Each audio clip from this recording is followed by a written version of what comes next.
Você está viajando por outra dimensão, um lugar não apenas da visão e do som, mas também da mente. Uma jornada em uma terra maravilhosa, cujos limites são os da fantasia. Sua próxima parada, além da imaginação.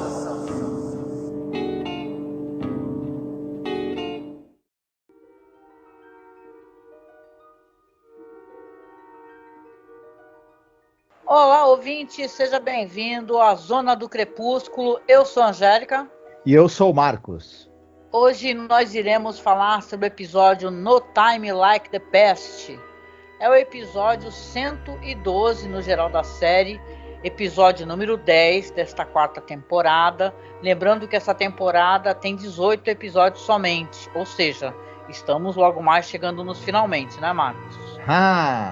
E a tradução de No Time Like the Past é não há tempo como o passado, né? Exatamente. Sendo bem literal, né? Certo. Então, esse é um episódio que as pessoas gostam normalmente, pelo que eu estava dando uma olhada nas resenhas, mas é um episódio escrito pelo nosso queridíssimo Rod Serling, cheio de furos. Nós iremos, né, falar, né, sobre isso, que para quem gosta de filmes sobre viagem no tempo, ou então gosta de ficar analisando paradoxos temporais em cinema e tal, vai ficar bem pé da vida assistindo esse episódio, que é qualquer coisa. Então, esse episódio é dirigido pelo Justus Adis. Nós já falamos sobre ele aqui, mas você vai recordar, creio, né? Como eu disse, escrito pelo Rod Serling, com a primeira participação de um ator muito relevante, que é o Dana Andrews. E uma participação também de uma querida atriz, de uma atriz que já participou no episódio muito querido da série, a Patricia Breslin. Ela participa do Nick of Time. Sim, muito bem. O diretor Justus Adis, ele é um cara que tem o nome ligado a algumas séries. Por exemplo, ele dirigiu bastante episódios da série Viagem ao Fundo do Mar, que é uma série bem conhecida aqui no Brasil, passou na televisão e é muito querida. As séries do Irving Allen, né, por sinal do universo do Irving Allen, são bem queridas. Ele também tem o nome ligado à série Alfred Hitchcock Apresenta. Dirigiu vários episódios dessa série, outra série que é muito querida, né, pelo pessoal, pela turma aí que gosta principalmente de suspense. E ele também dirigiu vários episódios de uma série chamada Schlitz Playhouse of Stars. E essa série é interessante, que ela foi uma série dos anos 50, que ela alternava episódios que eram dramas transmitidos ao vivo, com atores sobretudo vindos da Broadway, com dramas que eram gravados também. Quando você passou a ter videotape, você tinha episódios gravados e alternados com vários outros que eram também ao vivo. Essa série ela foi muito importante dentro da teledramaturgia americana, e ela marcou muito essa transição dos episódios dos teledramas ao vivo para os gravados. E o nosso amigo Justus Adis estava ali dirigindo episódios e marcando presença nessa histórica transição aí de tecnologia da TV americana. Além, claro, de ter participado de episódios de Além da Imaginação, né? Ele dirigiu, além desse, ele dirigiu A Odisseia do Voo 33 e o The Rip Van Winkle Caper, né? Sim. Como você mesma disse, o episódio, aí falando já em termos de elenco, conta com um nome de peso, que é o Dana Andrews. Ele é um cara que inicia no cinema nos anos 40, e ele tá, só pra gente começar a falar da carreira desse homem, ele tá em Laura, do Otto Preminger, contracenando com a Jeanne Tierney e o Vincent Price, num dos maiores clássicos do cinema noir, né?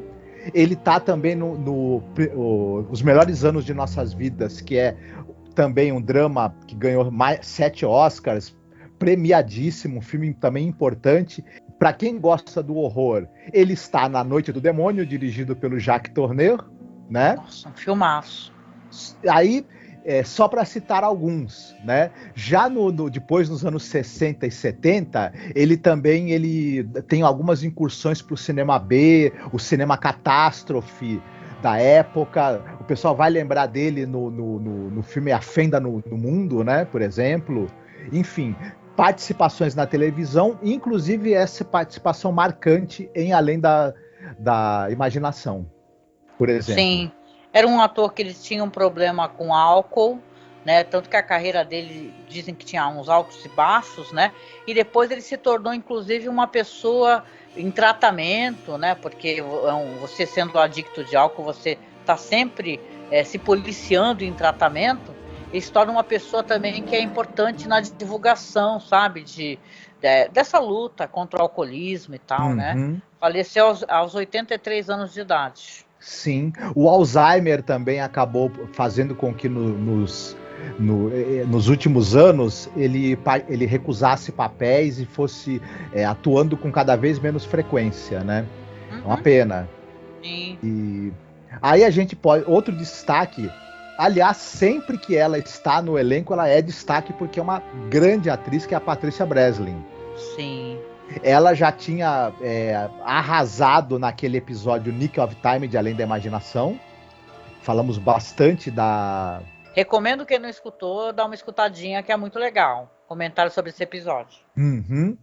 Ela era um rosto comum na televisão, ela participou de bastante séries de policial, ela tá na série Thriller, ela tá na série Alfred Hitchcock Apresenta, ela tá em alguns episódios da série Perry Mason, e é uma atriz. Ela também participou da novela, né, da série da Caldeira do Diabo, a versão dos anos 60, e ela encerra a carreira dela em 69 participando daquela famosa série General Hospital, que ela acaba se casando em 69 e abandona a atuação, né? Mas durante os 19 anos em que ela esteve ativa na televisão, era uma cacetada em cima da outra. Ela era uma excepcional atriz, e para mim, apesar da gente destacar aí a participação do Dana Andrews, a atuação dela é a mais marcante do episódio, no meu entender, inclusive. Sim, com certeza. Né? Traz uns questionamentos interessantes sobre o comportamento da mulher nessa época, sim. A gente também precisa citar, é importante, a gente vai falar sobre a sinopse, mas o nosso amigo Dana Andrews, ele é um cientista e ele tem um auxiliar, que é o Harvey. O Harvey é feito por um ator chamado Robert F. Simon. O pessoal que tiver a nossa idade vai lembrar dele principalmente porque ele era o J. Jonah Jameson da série dos anos 70 do Homem-Aranha. Olha só, que legal. Aquela série que tinha uma qualidade um tanto quanto duvidosa, né? Mas que fazia muito sucesso. Enfim, tudo que envolve o Homem-Aranha acaba fazendo sucesso, né? Então, quem tiver a nossa idade, óbvio, certamente assistiu algum episódio. E ele também fazia o personagem Frank Stevens na série A Feiticeira. Talvez o pessoal vá lembrar dele também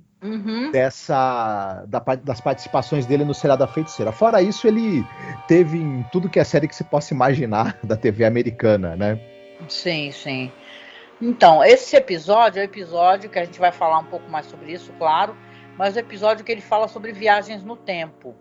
E as pessoas comentam que o Rod Serling meio que fez um bem boladão para escrever esse roteiro, sabe?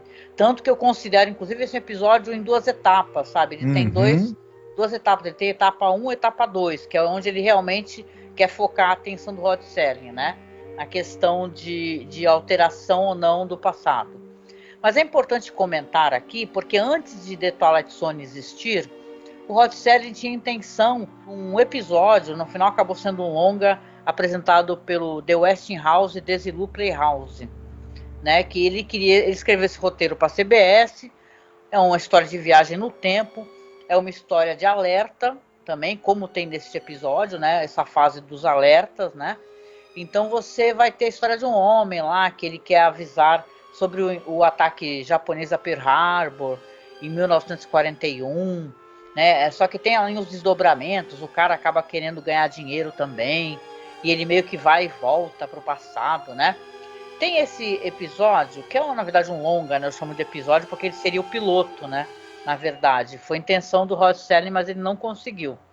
e tem lá no OkRu. Vou deixar para vocês aqui, então, linkado dentro da publicação para vocês assistirem, porque tem legendado. Então, uma grande coisa interessante, curiosa de você conhecer uma história que seria um piloto, né? E tal, né? E essa é uma história de viagem no tempo. Além da imaginação, tem várias histórias de viagem no tempo, né? A gente é capaz de mencionar de cabeça o que logo aqui de cara?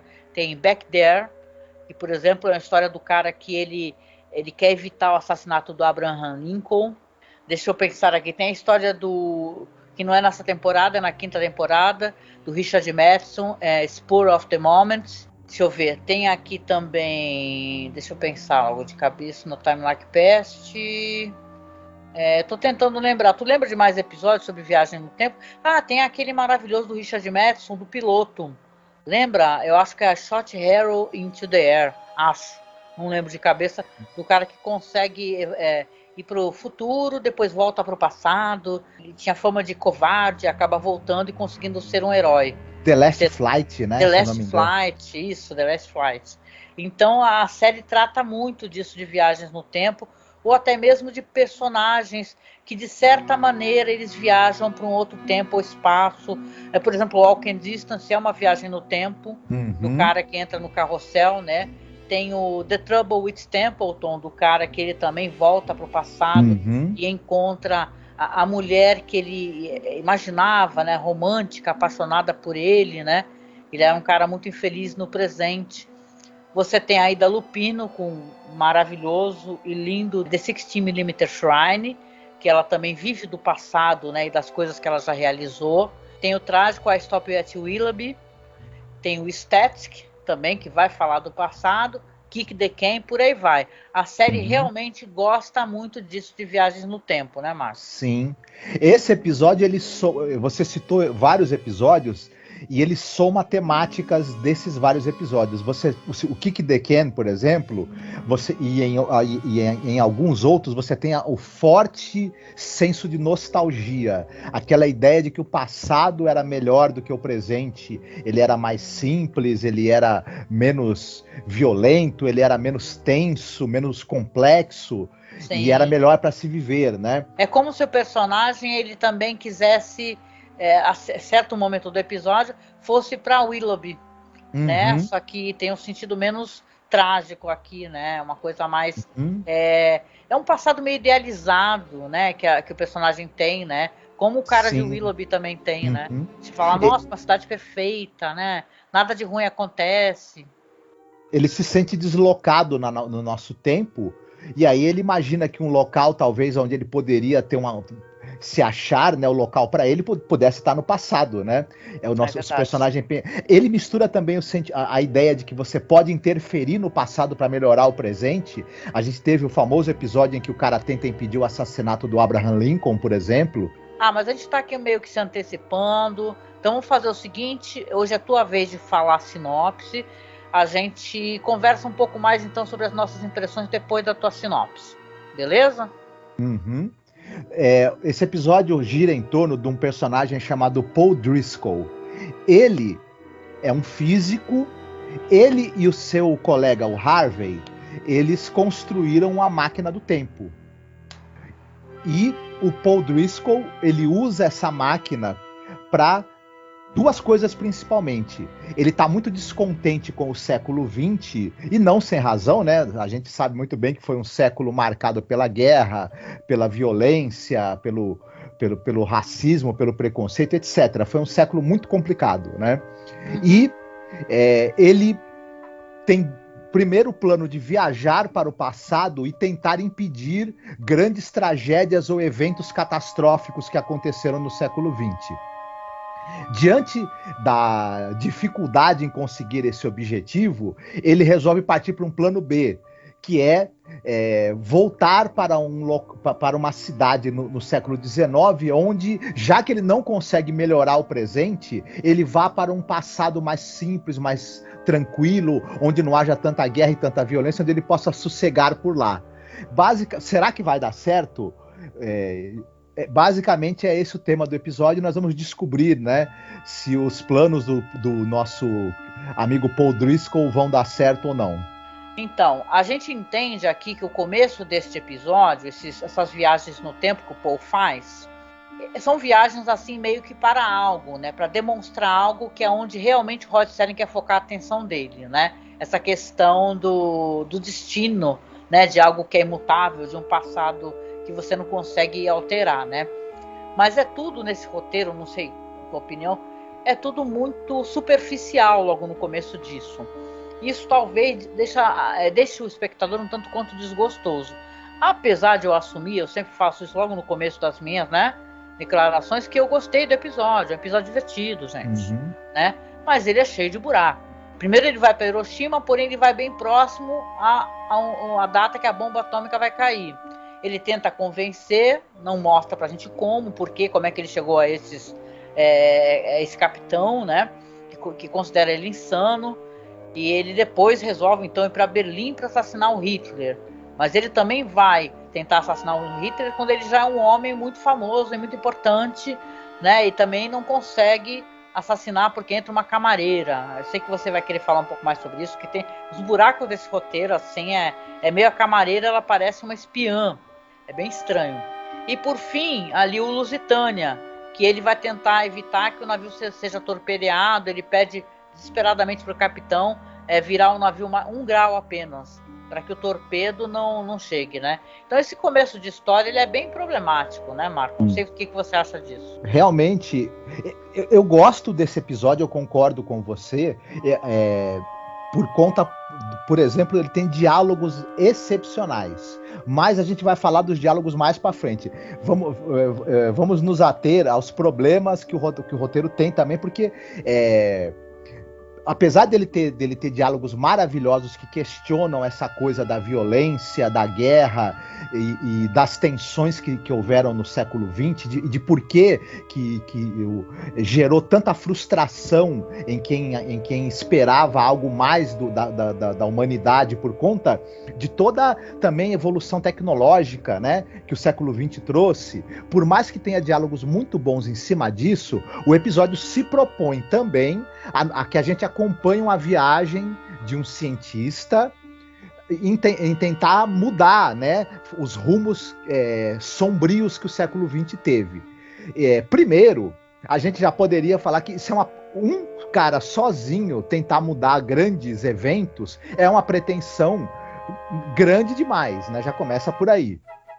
E como você mesma falou, eu vou aparecer em Hiroshima alguns minutos antes da explosão para tentar convencer os caras a evacuarem a cidade. Demora muito tempo para evacuar uma cidade, óbvio, né? Isso não ia dar certo. Detalhe, eu sou um americano, eu chego lá para a autoridade policial da cidade para falar, desocupa a cidade porque um bombardeio vai jogar uma bomba aqui. O cara deve ter olhado para ele, recebe bomba direto aqui na cidade, amigo. Estamos em guerra. Então, são tentativas tão tolas que a gente começa a duvidar da inteligência do personagem, né?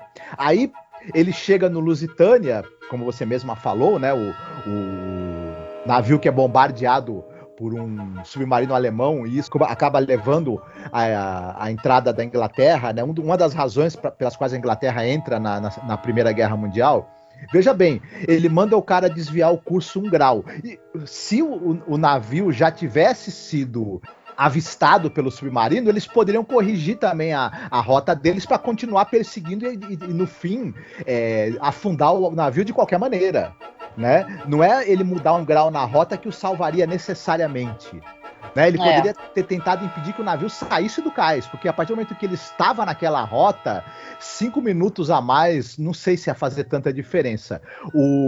A tentativa dele também ele vai assassinar Hitler em 39, às vésperas da invasão da Polônia, sendo que ele teria outras oportunidades de matar o cara, né?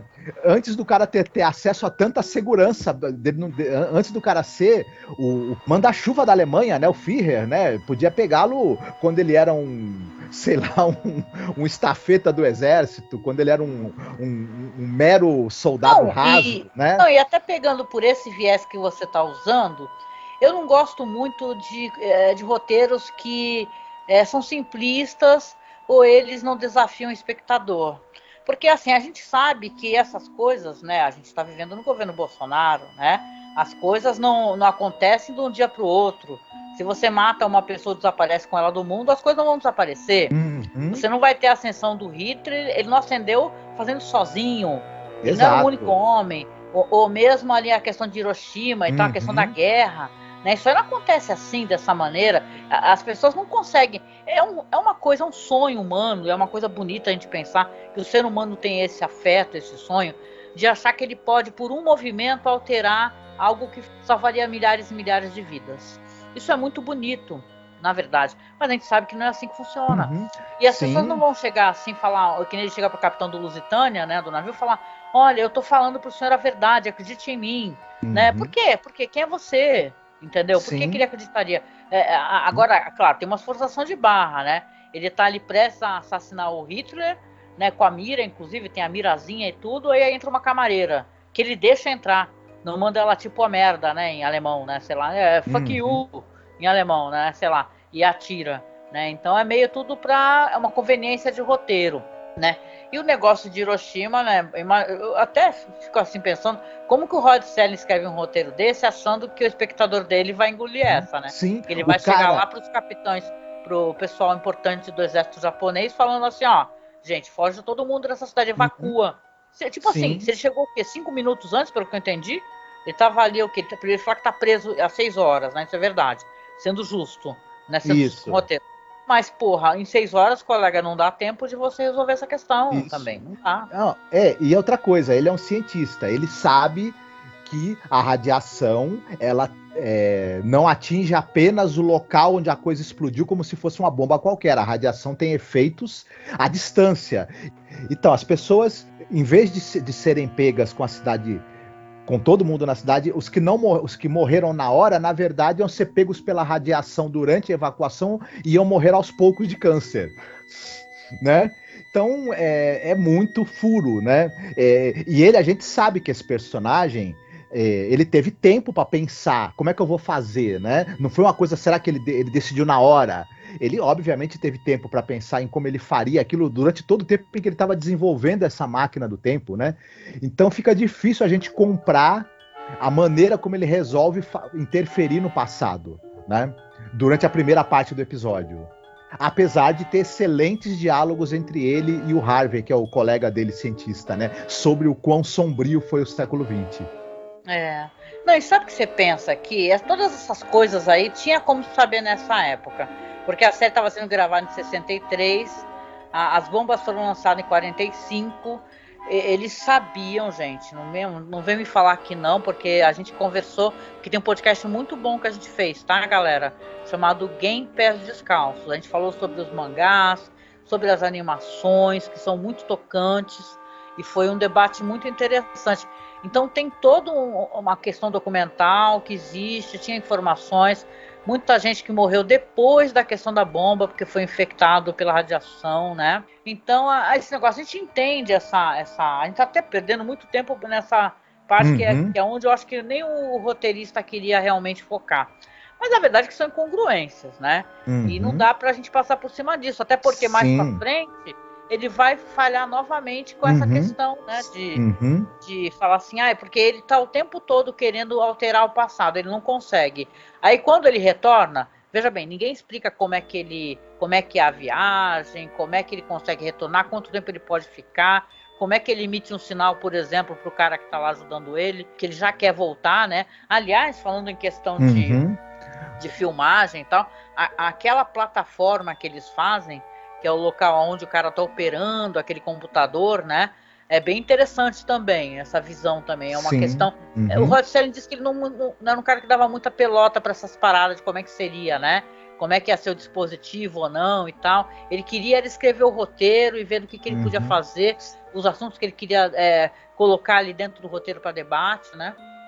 Sim, a viagem no tempo era um instrumento que para ele contar a história e debater algumas coisas. A forma como como essa viagem seria feita, digamos assim, em termos de precisão de pesquisa na física, como se teorizava que poderia ser possível isso, não interessava pro Rod Serling. E ele fazia muito bem, na verdade, não tentar especificar demais isso, porque não ia dar certo de qualquer maneira, ia soar ridículo, possivelmente, né? E ele era muito inteligente para cair nessa esparrela, né? Mas é isso, é meio que essa coisa aí aí o cara quer impedir o Lusitânia de ser afundado e salvar, claro, é nobre a ideia dele de salvar 1.100 vidas, mas a Primeira Guerra Mundial consumiu tipo 30 milhões de pessoas, né? E não foi por causa do afundamento do Lusitânia que a Primeira Guerra Mundial começou. Isso não teria impedido a guerra de acontecer e todo o horror absoluto que foi a Primeira Guerra, né? Sim. Então, né? Não, e isso assim, tu vê as pessoas falando, isso já foi tão debatido, né? E esse debate ele é tão interessante porque ele se desmonta muito facilmente. Você vê isso em vários filmes e tal, ou gente falando na internet. Se você pudesse voltar no tempo, você mataria o bebê Hitler e tal, como se o bebê Hitler fosse o único problema, né? Que aquela sociedade tinha, né? Que não fosse uma questão, na verdade, que tinha a ver com a frustração econômica, a falta de grana. Entendeu? Você tentar arrumar alguém para culpar, e tu começa a culpar imigrante, você começa a culpar gente que tem problemas de saúde ou problemas mentais. Sim. Então, uma coisa que... aliás, recomendo, eu nas recomendações, assista um filme chamado A Fita Branca, do Michael Haneke, que é o Ovo da Serpente, gente. Você vê ali como é que começa aquela questão da frustração do camponês, né? E tal, levando a violência, explodindo na violência. Então é bem legal a Fita Branca. Então, sabe, todas essas questões são meio en passant mesmo. Né? O que o Rod Serling quer mostrar pra gente é o Paul voltando frustrado, né, das viagens no tempo, onde ele não conseguiu alterar nada, e falando lá pro amigo dele, o passado é imutável. Então o Paul, ele resolve ir para essa cidadezinha chamada Homeville, que você vê que ela está numa Indiana em 1881, que é uma cidade que é paradisíaca, tipo como mostra lá o Willoughby, né? Aquela cidadezinha que o cara tem aquele vislumbre do trem, né? Uma cidade com o pessoal andando naquelas bicicletas altas, uma paz, criancinha correndo, todo mundo branco, né? Criancinha correndo, isso não dá pra gente deixar de reparar. Assim, criancinhas correndo e tal, paz, sossego, bandinha de música no coretinho. Isso, pelo jeito, é uma espécie de paraíso, por algum motivo, pro senhor Rod Serling, não sei. Mas eu já percebi, né? É uma repetição de Willoughby lá, né? Mas assim, você entende que isso daí é uma bobagem, né? Porque essas épocas tiveram problemas muito sérios, né? É só você parar para pensar, né? Na época onde essa história está se passando, para que ele quer ir morar lá em 1881, o que estava acontecendo, e depois até, claro, que o Rod Serling muito inteligentemente vai colocar isso na história. Ele vai falar sobre a questão indígena e tal, né? Mas conta pra gente um pouquinho aí como é que é essa imersão do Paul em Homeville. Exatamente. Ele, vendo que não deu certo o plano dele de alterar o presente, mexendo no passado, ele resolve ir para uma cidadezinha americana do século XIX, para tentar ver se ali ele consegue ter uma vida mais tranquila, mais sossegada, longe do horror do século XX. E lá, é como você mesma falou, ele descobre que apesar da cidade ser aquela cidade fofa, que tem uma praça e coreto no centro da cidade, onde as pessoas se reúnem no domingo para tomar sorvete e escutar música, onde tem aquelas graciosas casas de madeira, né? Aqueles hábitos provincianos agradáveis e tudo mais, a cidade tem gente preconceituosa, tem ódio, os Estados Unidos estão envolvidos numa série de problemas e os problemas nacionais chegam ali de alguma maneira naquela pequena cidade. Enfim, ele fica sabendo da tentativa de assassinato, né, de um político que vai acontecer ali perto. Ele encontra um personagem que é o Hanford, que é vivido até por um ator muito bom, o Robert Cornwaite, que é porque ele vai morar numa pensão, né, nessa cidade. Ele acaba resolvendo morar numa pensão onde moram, entre outros, uma professora que é a Abigail Sloan e esse sujeito que é o Hanford. Né, ele acaba conhecendo os outros moradores. E num determinado jantar, se eu não me engano, com o pessoal na mesa, esse sujeito, o Hanford, ele é o tipo trampista, né? Sabe aquela extrema-direita raivosa americana? Odeia índio, acha que os Estados Unidos têm que fazer intervenção armada em outros países e fincar a bandeira deles no mundo todo, acha que os jovens americanos têm que ter o ímpeto de se alistar e dar as vidas deles para que os Estados Unidos conquistem território e conquistem influência no mundo todo. E o Paul Driscoll, né, já sabendo do futuro, obviamente, ele vem do futuro, já sabendo o tanto de sangue que vai ser derramado nas guerras mundiais, e o quanto de sangue, inclusive americano também, vai ser derramado por conta dessas ambições imperialistas, ele tem um maravilhoso diálogo onde ele tenta botar esse cara no lugar dele, ele tenta revelar para o cara o custo em vidas e em horror e sofrimento que esse ufanismo todo americanoide dele vai trazer, né? E é um diálogo, para mim, é um dos melhores diálogos da série, inclusive. Eu posso não ser tão fã desse episódio, mas esse é um diálogo muito bom mesmo. E eu acho que ele tem muito a ver com a visão que o Rod Serling tinha, né? Afinal, ele lutou na guerra, ele viu os horrores de perto. Então, na verdade, o Paul Driscoll aí ele fala um pouco com o olhar do próprio Rod Serling, né? Sobre o ufanismo patriota e como ele... na guerra ele vira esse horror sangrento, né? E tudo. Sim, verdade. Não concordo contigo. E o Dan Andrews está maravilhoso. Se tem uma coisa que a gente não pode questionar, ele é um ator incrível, né? Ele fala, as falas dele, ele fala com muita emoção, né? Ele tem aquele rosto vincado, né? Porque ele já é um homem mais maduro, né? Então isso é muito legal. A Patricia Breslin também, né? A gente pode até aqui reclamar e colocar alguns pontos assim onde a série se vê uma certa incoerência e encara isso como alguns furos no roteiro, mas o Rod Serling é um grande escritor, né? E a gente sempre tem que recordar que nessa época da 4ª temporada ele estava vivendo um verdadeiro furacão, né, na vida dele também. Então eu acho que ele meio que pegou tudo que ele tinha, fez um bem boladão, enrolou, acabou aparecendo esse episódio. Mas eu concordo contigo, as falas dele são maravilhosas, a interpretação da Patricia Breslin, que é uma... Você descobre depois, né, que ela fica até fascinada por ele, que ela também é uma mulher que ela perdeu o pai, perdeu o irmão na guerra. Então, ela, na verdade, essa guerra civil trouxe muitas feridas, né? E ela fala até, desabafa para ele, fala, olha, eu não aguentava mais esse cara, todo jantar fazendo esse discurso, ninguém aguentava mais ele falando essas coisas todas, né? Porque todo mundo perdeu alguém, perdeu parente. Então é muito doloroso, né? E ele calou a boca do cara, tanto que o cara levantou e foi embora, né? Sim. Então. A forma como o personagem da Abigail ela acaba se aproximando do Paul, né, do personagem do Paul, faz muito sentido por conta do diálogo que ele tem, da discussão que ele tem com o Hanford, mas ao mesmo tempo o interesse romântico dela por ele eu achei que foi rápido demais, assim. Mas se no papel a coisa foi rápida demais e pouco desenvolvida, a Patricia Breslin ela transmite o motivo, né, o que faz ela se interessar por esse cara, ela vê alguma coisa diferente nele e o afeto que ela vai desenvolvendo por ele.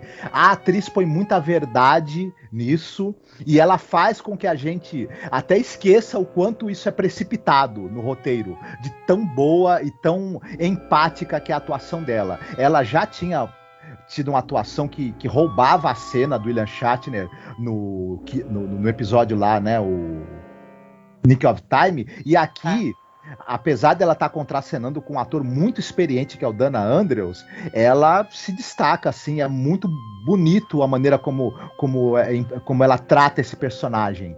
E eu concordo com você também, o Dana Andrews, ele transmite muito daquela coisa do personagem estar deprimido, estar triste, estar amargurado, mas em determinados momentos ele também tem uma força e uma fortaleza moral para se opor ao que ele sabe, né, que é o pensamento que vai gerar toda a desgraça que ele tá da qual ele está tentando fugir, né, no século XX. Sim. Você vê que ele, tendo conhecimento de todas as guerras, né, que aliás é assim que ele justifica ele não poder ter uma relação com essa personagem, né, Porque, assim, é legal, eu gosto muito da atriz, mas eu acho que é meio ousado, para dizer o mínimo, esses beijos que eles dão na rua, né? As pessoas eram muito pudicas e tudo, e qualquer coisa que a mulher fizesse já feria a moral dela, já ficava uma mulher que não era importante para os relacionamentos. Eu lembro daquela personagem da dona da pensão que fala, ela é uma mulher muito correta, entendeu? Ela é muito moralmente correta. Então aí pra gente ficar meio desconexo isso, porque que eles dão os beijos na rua e começam a se abraçar. Então é tudo muito precipitado, como se o roteiro estivesse correndo. Imagina a professorinha, né, da escola ali, daquela pequena cidade do século XIX, né, trocando beijos na rua com um cara que ela conheceu ontem. Isso provavelmente ia ser muito problemático, né? Mas aí parece que o pessoal da cidade... mas parece que o pessoal da cidade, no caso, até torce, né? Pra eles ficarem juntos, né? Coisa curiosa. Não, é assim, cara. Eu sei que a gente não deve ficar pegando o pé com certas coisas, mas eles não deixam pra gente claro quanto tempo se passa.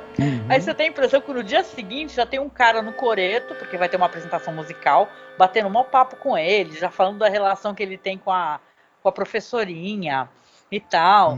E aí que ele, inclusive, tem um insight, né? Porque o cara, ele é assim, esse personagem, ele conhece todos os livros de história.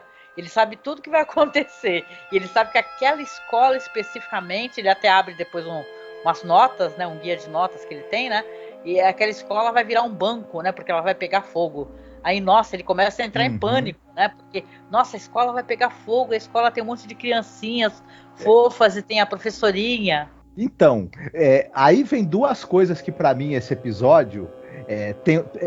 ele é visivelmente dividido em duas partes, mas parece que as duas partes às vezes não conversam muito uma com a outra. Se elas conversam no sentido de construir a motivação do Paul para ele tentar ir viver no passado, por outro lado, o Harvey, né, que é o colega dele, cientista, fala para ele: você não pode de jeito nenhum tentar alterar o passado, porque qualquer mínima alteração que você fizer pode ter um efeito em cadeia que pode fazer alterações imprevisíveis. Caraca, o cara tentou matar Hitler, tentou impedir o Lusitânia de afundar, o cara tentou fazer grandes alterações no passado. E essa regra não valia para antes, só vale agora.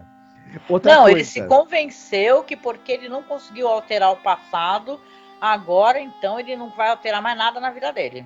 Isso. É assim, ele não pode, tipo assim, sendo que isso é mal furado, que o fato dele estar lá altera. Entendeu? Ele se relaciona com outras pessoas, ele não está isolado, enquanto somente observador, né? Sim, exatamente. Eu vou dar um exemplo até bobo. Digamos que a personagem da Abigail, alguns meses depois, ou algumas semanas depois, ela ia conhecer alguém, ia casar, mas ela encontrou o Paul, se apaixonou, e aí ela acaba não casando com o cara que ela ia casar, porque ainda tá apaixonada pelo Paul, por exemplo. E aí? Isso não vai alterar de qualquer maneira, mesmo que ele não queira ficar com ela. Não tem como. A sua própria presença pode alterar as coisas, mesmo que você não faça nada nesse sentido, né? Sim, e até no começo do episódio, quando ele vai matar o Hitler, ele vai pra lá com uma arma mais moderna do que as armas que os caras tinham naquela época. E abandona a arma pra trás, né? Isso. Quando a camareira denuncia ele lá pros nazis, lá, os SS, né? Então, caramba, gente, é esse negócio que não dá, porque você entende o que o Roddenberry quer discutir ali, essa questão do passado imutável, de a gente, na verdade, que é uma coisa muito recorrente nos roteiros sobre viagens no tempo, a gente cometer as coisas que realmente vão fazer acontecer as desgraças, né? Que é o caso dele, né, em relação àquele... Gente, a gente tem que dar risada, porque o negócio, a gente ficou assim, a gente sabia que ia ter um incêndio na escola. Aí ele lê, não sei porquê, ele tem isso anotado no livrinho, ele lê assim que uma lanterna, dessas lanternas antigas, a querosene, vai ser causadora do incêndio. Aí ficou eu e o Marcos assim, porque chega um cara lá com uma espécie de, numa carroça, vendendo, sei lá, remédios, né? Essas panacés que os caras vendiam. Aí ele já sabe que é aquela lanterna que vai causar incêndio. Aí na série o cara vai pendura com tudo, assim, com força a lanterna ao lado da carrocinha. Aí fica eu e o Marcos assim, caramba, mas ele tá muito longe. Como é que ele vai tocar fogo na escola longe assim? Porque a escola tava longe pra cacete, né? Sim. Aí o cara pega, e a gente ficou, né, Marcos? Assim, o cara pega e fala assim pro cara, Em vez dele falar, me dá essa lanterna, ai que bonita, cai no chão, pisa. Entendeu? Na hora não, ele fala assim, ele fica todo ansioso, assim, o cara, o senhor quer comprar o meu produto? Ah, não quero não, mas eu quero que o senhor desatrele seus cavalos. Porra, o Paul, tu é físico, mas tu é meio burro, né, cara? Porque era mais fácil tu pedir pra ver a lanterna, falar assim, cara, que lanterna foda que o senhor tem, entendeu? E fala, ai caralho, caiu, né, no chão e quebrou. Uhum. Mas não, vai desatrelar o cavalo dos caras, Sim. o cara fica puto, sai correndo com a carroça por algum motivo. Aliás, tem uma curiosidade, gente, esse ator que interpreta o vendedor de remédio da carroça é o mesmo cara do Mr. Denton on Doomsday, que chega com a carrocinha também. Então, ele é o ator que tá sempre na carrocinha, esse ator aí, né? Isso. Eu acho que ele tava vendendo a mesma poção que se você toma, você fica super rápido no gatilho. Além de curar dor nas costas também e fazer sumir verruga. Mas enfim, é o que você falou, né? Primeiro que eu não entendi por que o cara acendeu aquela lanterna, porque era de dia. De dia, durante a tarde, eu acendo uma lanterna e penduro na porta da carroça. Isso, aquela lanterna, ela tava fazendo o quê? Porque ali dentro da carroça tava escuro. Se ele deixasse a lanterna ali, em cima do balcãozinho, pra iluminar lá dentro, eu entenderia. Agora ele botar na porta, que tá do lado de fora, e tá dia, aí eu não entendi, pra começar. Eu não entendi também. E o Paul eu nem vou falar, você já falou, né? Porque é mais fácil convencer o cara a desatrelar os cavalos da carroça dele do que convencer o cara a desligar a lanterna que tá acesa sem motivo durante o dia. Paul, pelo amor de Deus. Fode, O cara é físico, né? Mas o cara, qual é que é o problema do cara, né? Como é que o cara não sacou essa daí? E da onde que ele tirou assim? Deixa eu obrigar esse cara a desatrelar os cavalos dele, o cara nem me conhece. Vai que ele acha que eu tô querendo roubar os cavalos dele, né? Na porra de uma época que tu roubar cavalo era que nem tu roubar, sei lá, toda a grana que alguém tem na vida, porque os cavalos são caros pra cacete. Aí, porra, né? Aí o que acontece? O cara sai correndo com a carroça, feito louco, achando que vai ser, aí dá a volta na pracinha, e aí, convenientemente, o que acontece com a lanterna? O que acontece? Ela bate na porta da escola que estava fechada, porque a professora Abigail estava ensaiando com as crianças lá dentro, e eles tinham espalhado aquelas faixas, né? De faixas e outras coisas ali comemorativas, que é tudo de pano inflamável. Só que tem uma coisa, né? Que já começa meio que por aí, né? Caiu uma lanterna de querosene na porta, do lado de fora, onde estão as faixas, e começa o fogo na porta. A gente já começa a imaginar que ia queimar tão rápido lá dentro se a porta tava fechada. Porra, né? meu, é de papel essa escola, cara? Isso. Fode, meu. Mas o lance todo é que, cara, você tem muita razão. Não tem como, mas talvez o fato dele estar lá, né? Vamos pensar assim, né? Porque não dá pra entender como é que um fogo fora da porta da escola vai consumir a escola tão rápido. As crianças não morrem, né? Tem isso, as crianças não morrem. A professorinha se salva, né? Então, mas é tudo muito conveniente pro roteiro, né? Uhum. E aí, veja só, ele não quer mais viver no passado porque ele percebeu que ele tentar alterar o passado acaba... A própria presença dele, né, acaba ali alterando as coisas. Mas já que ele já alterou, já que ele já salvou a professora e as crianças, né, ele casar com ela também, né? Continuar vivendo lá também, fazer... Porríssima nenhuma. Qual é a diferença dele? Ele fala que ele conhece muitos amanhãs, né? Meu irmão, e aí que você conhece muitos amanhãs? Joga na loteria, cara. Devia ter levado o livrinho de nota lá dos prêmios lá de cavalo, sei lá, né?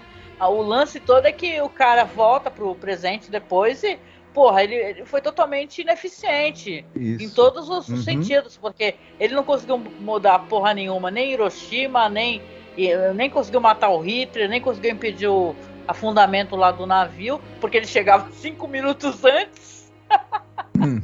Sim. Ele chegava 5 minutos antes, porque é conveniente pro roteiro. Aí quando ele vai e provoca, né, esse incêndio, né, porque ele é burro, né, e quis roubar os cavalos do cara, da carroça, aí ele resolve ir embora. Porque ele Isso. conhece muitos amanhãs. Uhum. E ele vai pro futuro, porque agora ele resolve que ele quer voltar pro presente dele e tentar melhorar o próprio presente. Que é o que ele deveria ter feito desde o começo. Isso. Se eu fosse o colega dele, o Harvey, eu falava pra ele, pô, tu é um baita de um presepeiro, né? A melhor coisa é tu ir pro departamento de física da universidade, fazer o teu trabalho lá e não tentar alterar muita coisa, não, porque não é a tua vocação, né, cara? A tua vocação é construir vai máquina. escrever um livro sobre física, cara, vai. Isso. Entendeu? Isso. Porra, caraca. A gente tá brincando aqui, mas a gente gostou do episódio, viu, gente? Só pra constar. A gente se divertiu vendo esse monte de incongruência. A gente rachou, a gente entende a seriedade de todos esses assuntos, mas a gente entende também que isso daí são coisas que não se resolvem.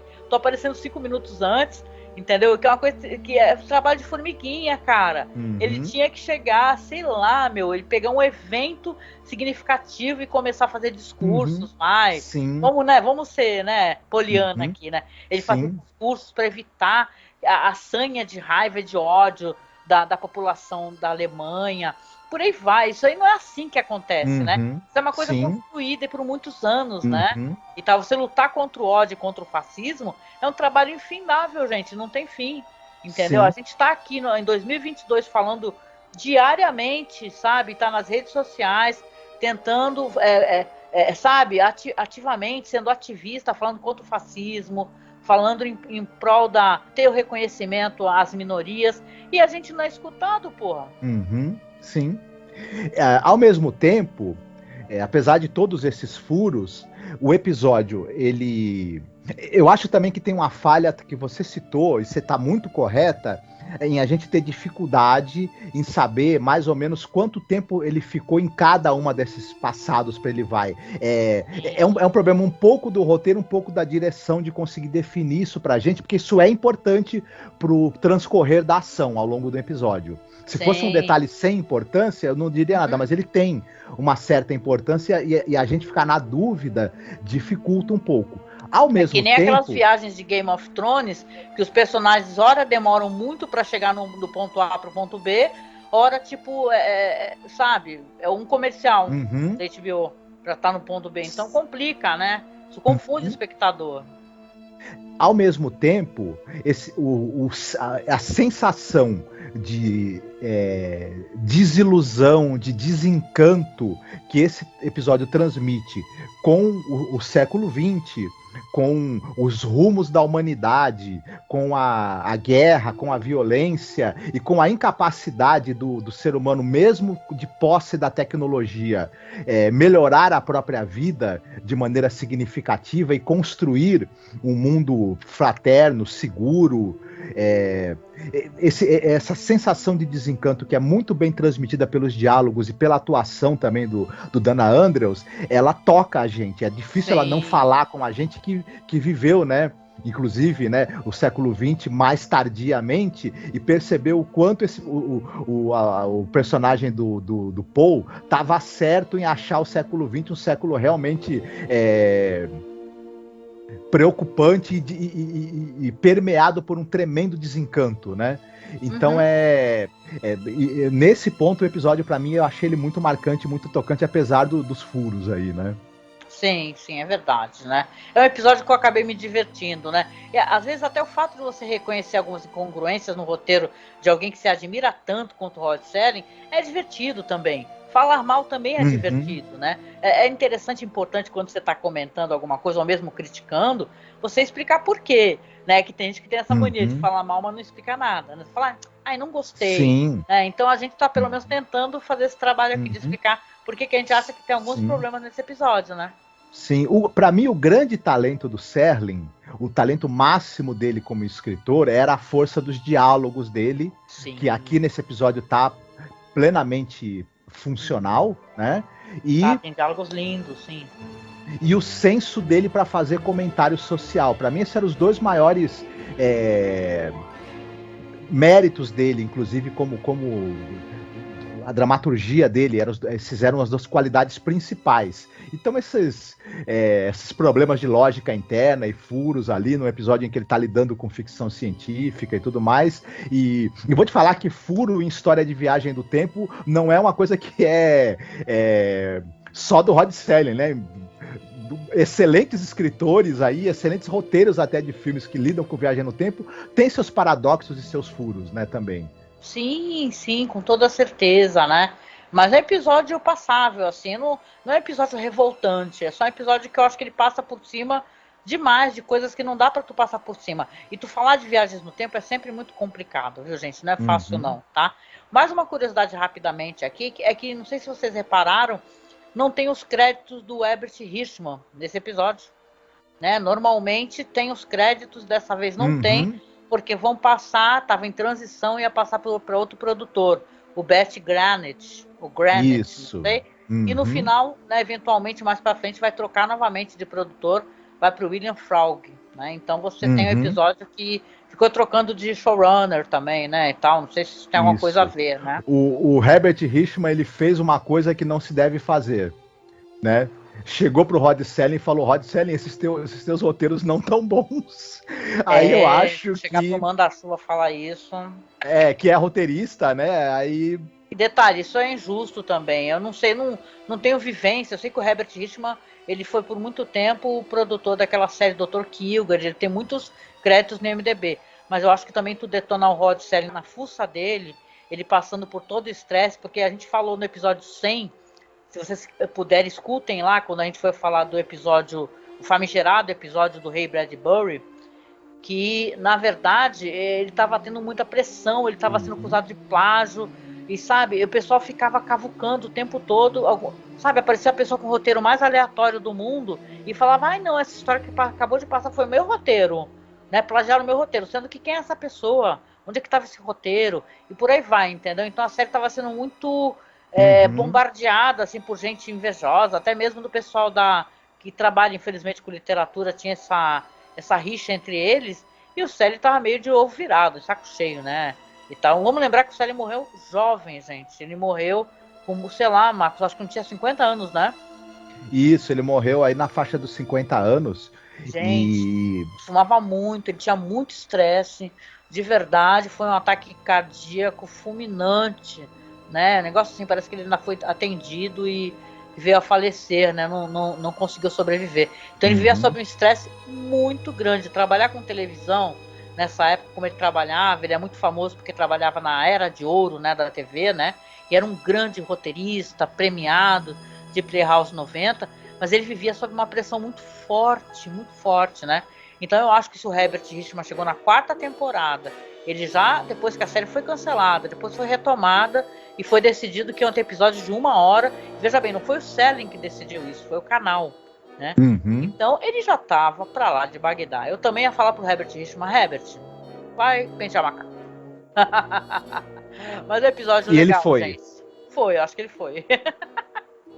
É isso, gente. Então vamos lá pra parte de recomendações. Você separou alguma coisa pra recomendar pra gente, Marcos?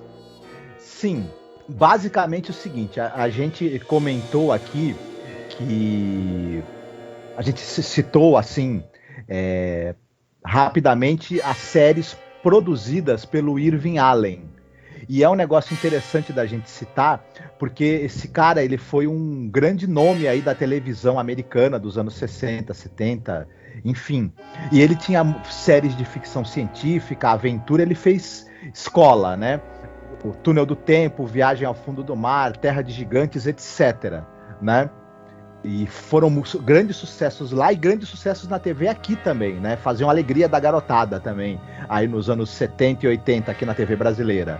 E, como a gente tá falando de um episódio de Viagem no Tempo, não dá para deixar de citar a série Túnel do Tempo, né? Boa. A famosíssima série que tinha o Robert Colbert e o James Darren nos papéis principais, que eram os dois caras que viajavam, né, para o passado e se envolviam em altas confusões com eventos e personagens famosos da história, né? E era uma série bacana, divertidíssima, com aquele climão dos anos 60 mesmo, mas ela era interessante, era bem escrita e tinha um ritmo legal. Então, os mais jovens provavelmente não assistiram, não conhecem. Ela não é difícil de encontrar os episódios para assistir. Tem no YouTube, se eu não me engano, inclusive. E é reprisada também na TV a cabo, em um outro local. Então, quem tiver oportunidade e não assistiu ainda, é uma boa pedida. É uma série bem bacana, muito gostosa de se assistir e interessante também. Falha, obviamente, né? Não é nenhuma coisa, não é rigor, né? Nos eventos históricos, não espere muito, né? Mas espere altas doses de diversão descompromissada. Olha, muito legal. Não assisti, também vou atrás. Junto com o nosso ouvinte, aqui, espectador. Fiquei bem curiosa, Marcos. Mais alguma coisa? Não, e você? O que você tem para recomendar pra gente? Olha, eu tava aqui pensando, né? É sempre muito difícil quando você grava muitos episódios do podcast. O que você vai recomendar, né? E eu sou assim, eu me atenho a uma coisa ou outra. Aí a minha recomendação dessa vez eu resolvi basear nesse personagem aí, que o nosso personagem principal ele discute, né? Tem aquele bate-boca na mesa, que o cara ele acha maravilhoso, né? Esse cara, ele fala assim, ele é a favor do imperialismo americano, ele acha que tem que acabar com os índios, ele fala isso claramente, ele fala na frente do Paul e do pessoal no jantar, tem que detonar os índios, entendeu? Não tem que perdoar, não tem que tentar arrumar terras ou dar direitos, não, porque parece que eles estão numa fase, de acordo com os diálogos ali, onde eles estão tentando fazer concessões aos indígenas, né? Então eu recordo, muitos anos atrás, gente, já 2005, então para mim acho que faz bastante tempo, né? Você lembra daquela série maravilhosa Into the West? Que é uma minissérie, na verdade? Você recorda? Uhum, sim. É uma série que fala sobre sobreviver ao oeste americano, né? Você tem o Steven Spielberg ali sendo o produtor executivo, né? E ela meio que ela quer fazer um meia-culpa, né? Porque os produtos americanos e os faroestes, por mais que a gente elogie e goste muito das temáticas, eles sempre foram muito sofríveis assim para retratar os indígenas, né? Coloca eles como assassinos, como pessoas criminosas, como bêbados e tal. E essa série aqui, que tem 6 capítulos, né, de 2005, ela conta a história paralela de uma família que está tentando atravessar o meio oeste para poder estabelecer e o que vai acontecendo com os indígenas, entendeu? Como eles vão tendo as suas tribos atacadas, depois eles vão sendo aprisionados, eles vão sendo levados ao alcoolismo, né? Então é uma coisa muito triste assim, né? Mas você vai ter ali foco em alguns personagens ali, tem tipo o Jacob Weller, né? Que ele é um carpinteiro e tá com a família dele, e tem essa questão também que eu acho muito bonita da valorização do índio. Então é uma série linda, gente. Linda, linda, linda. Eu não sei como é que dá para descolar essa série hoje em dia, porque como fazem muitos anos, né? Você só baixando, gente. Tem por aí com toda certeza já deve ter uns Blu-rays maravilhosos para poder fazer assistir ou fazer a revisão. Porque assim que eu acabar esse podcast, eu digo para vocês, eu vou atrás de um Blu-ray maravilhoso para poder reassistir. Porque eu lembro que eu ficava muito emocionada, lembra, Marcos? Na época eu nem tinha TV, olha só, não tinha essas TV de tela plana, eu tinha aquela minha TV de tubo, né? E eu gravava os DVDs, passava assim, né? Eu tinha aquele aparelho de DVD que rodava DVX, né? E você tinha a legenda separado. Aí eu gravava o DVD e a gente assistia. Eu lembro que era muito legal, porque a internet era muito sofrível, né? Pensa bem que essa série era de 2005, né? Então você tem aqui uma série maravilhosa, lindíssima, que eu acho que merece a revisão. Eu acho que, claro, que está falando numa questão americana, do índio americano, nativo americano, e a gente pode sempre aumentar e pensar na questão do Brasil, né? Dos nossos indígenas, o que tem acontecido com as terras deles, refletir essa questão do garimpo, né? Eles estão sendo muito ameaçados e estão em perigo constante, gente, pela questão do governo, ele incentivar o garimpo e a mineração, e você tem crianças mortas, você tem rios que estão sendo contaminados por mercúrio, então essa questão é muito séria, é uma questão atual, né? Então vamos refletir essa questão indígena, né? Sempre quando tem na boca de algum personagem ele falando pela eliminação dos indígenas, a única coisa que eu posso pensar é que eu quero a eliminação dele, né? Porque você tem os povos originários sempre em risco, né? Então, né, é interessante ter esse diálogo na série. A gente elogiou os diálogos aqui, né? E é legal, gente, procurem sempre informações sobre como é que está a questão indígena dos seus países, né? Não sei em quantos países que as pessoas nos escutam, né? Como é que está a situação aí. Aqui, sei que aqui no Brasil está periclitante, viu? Infelizmente. E só deve ter alguma mudança para melhor a hora que o Inominável deixar o cargo que ele ocupa, infelizmente. Infelizmente, gente. E é isso, né, gente fina? Vamos chegando aqui ao final do nosso episódio, dando aquelas recomendações, qual que é a nossa presença nas redes sociais. Nós temos lá a nossa página no Facebook, que é Masmorra Cine, que é a página do site. Temos a página de curiosidades, fotos da série, documentários, que é The Twilight Zone Behind Scenes. Vou deixar linkado aqui abaixo também para vocês. E temos lá no Twitter os perfis @masmorra_cast, @cineclube da masmorra e também @zona crepuscular. Esses perfis nós temos vários porque a gente gosta mesmo de deixar as coisas bonitinhas, organizadas. Eu tenho colocado coisas só específicas de Além da Imaginação nesse perfil que é @zona crepuscular. É legal vocês darem moral pra gente seguir a gente. E claro, a gente tem o nosso perfil no Instagram, que é @masmorracine, os perfis de apoio, e esses são muito importantes, gente. É como a gente consegue pagar o site. Comecinho do mês a gente já recebe o boleto para pagar o servidor, pagar o site. Temos sempre os nossos problemas aqui para fazer gravações, microfone, etc. Então o seu apoio é o que faz a gente conseguir continuar, né, a fazer o nosso serviço, ou até mesmo pagar nossas contas. Várias vezes já aconteceu isso, né? A gente está cada vez numa situação mais difícil aqui no Brasil. O seu apoio é importante para que a gente possa sobreviver, tá bom? Então é só você clicar no link, é logo abaixo. A gente tem o perfil no Padrim e tem no Colabore aí também. E é isso, né, gente? Chegando no final aqui, a gente agradece demais a companhia, poder fazer companhia para vocês fazerem pra gente.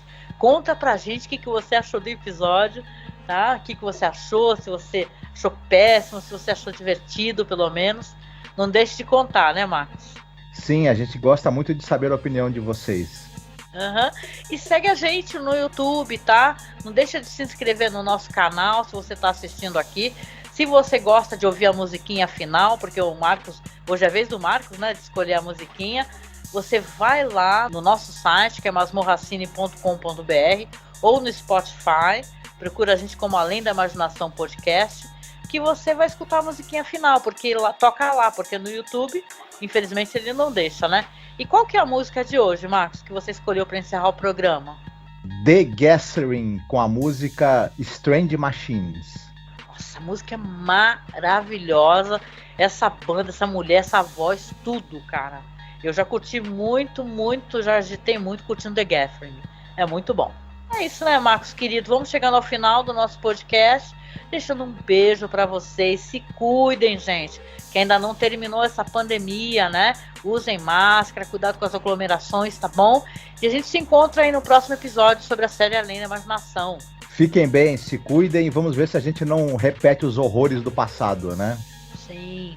Um beijo. Tchau, tchau. Tchau.